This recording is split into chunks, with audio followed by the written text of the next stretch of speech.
एक महत्त्वाची बातमी नाशिकमधून। नाशिकमध्ये खड्ड्यामुळे एका नागरिकाचा मृत्यू झाला, त्यानंतर संकटमोचक आहेत कुठे हा मुद्दा एनडीटीव्ही मराठीनं लावून धरला आणि अखेर आता गिरीश महाजन यांची पहिली प्रतिक्रिया समोर आली आहे। नाशिकमध्ये खड्ड्यामुळे निलेश कोतकरांचा मृत्यू झाल्याप्रकरणी सखोल चौकशीचे आणि दोषींवर कडक कारवाईचे आदेश गिरीश महाजनांनी दिले।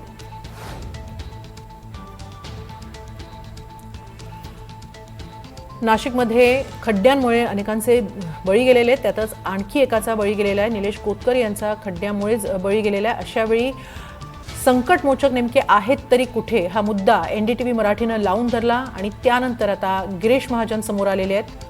खड्ड्यात पडून मृत्यू झाल्याप्रकरणी चौकशीचे आदेश देण्यात आलेले आहेत, तसंच दोषींवर कडक कारवाईचे आदेशही गिरीश महाजनांनी दिले आहेत। जो अपघात झाला आणि त्यात एक तरुण दुर्दैवी त्याचा मृत्यू झालेला आहे, अतिशय दुर्दैवी घटना आहे। पण या संदर्भामध्ये मी कालपासून आयुक्तांशी बोललेलो आहे, महापौरांशी बोललेलो आहे, संबंधित अधिकाऱ्यांशी बोललेलो आहे आणि त्यांना सूचना दिलेल्या आहेत की या घटनेची चौकशी करा, त्याला जबाबदार कोण आहे, कशामुळे ही घटना घडलेली आहे आणि जे जबाबदार असतील त्यांच्यावर अतिशय कडक कारवाई ही आम्ही या ठिकाणी करणार आहोत। मग ते ठेकेदार असतील किंवा अधिकारी असतील त्यांची कुठली गय या ठिकाणी केली जाणार नाही। आणि आधी परवा या संदर्भामध्ये बैठक ठरलेली आहे।